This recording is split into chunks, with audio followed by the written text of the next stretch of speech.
मुझे लगता है ये दोनों भाई पूरे महाराष्ट्र को बेवकूफ बना रहे। मेरी भविष्यवाणी है कि दोनों भाई कभी भी एक साथ नहीं आएंगे। मुझे लगता है ये दोनों भाई पूरे महाराष्ट्र को बेवकूफ बना रहे।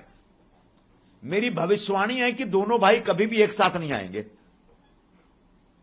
और अगर मेरी भविष्यवाणी गलत साबित हो तो मैं कह देता हूं कि दोनों भाई कभी साथ आए भी तो दोनों को नुकसान होगा, दोनों को घाटा होगा। क्योंकि आज जो राज ठाकरे को जो वोट मिलता है वो एंटी उद्धव ठाकरे मराठी वोट मिलता है।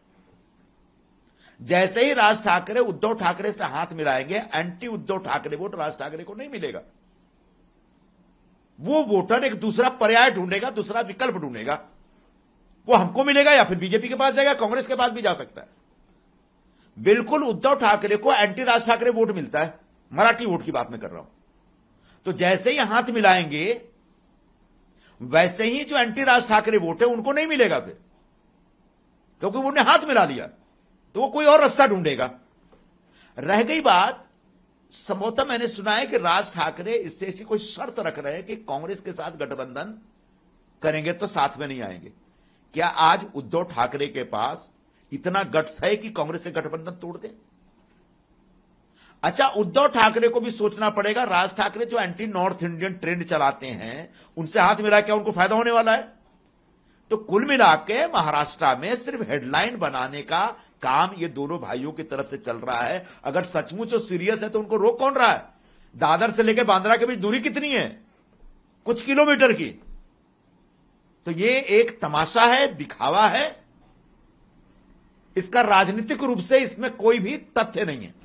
सर, एक तरफ उद्धव ठाकरे और राज ठाकरे के साथ में आने की बात हो रही है, दूसरी तरफ अजीत पवार और शरद पवार दोनों पार्टी मर्जर की कयास लगाए जा रहे हैं। कल पूना में भी दोनों पार्टियों के प्रोग्राम है, किस तरह से देखते हैं? क्या मुझे नहीं लगता कि ये दोनों पार्टियां भी एक आएंगे।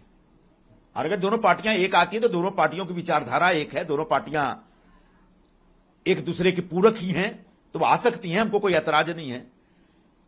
लेकिन क्या शरद पवार जी का नेतृत्व अजीत पवार जी पुनः स्वीकार करेंगे?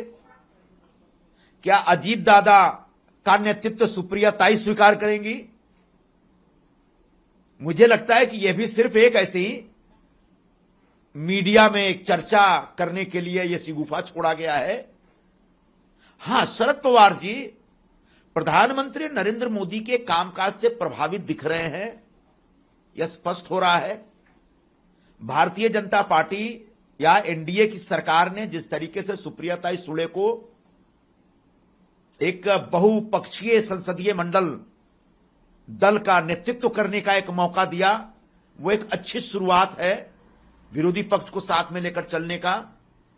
और उस हिसाब से अगर ये दोनों पक्ष एनडीए के करीब अगर शरद पवार जी आते हैं तो अपने आप में खुशी की बात होगी। हां, इतना मुझे पता है कि अब उनका मन एमवीए में नहीं लगता,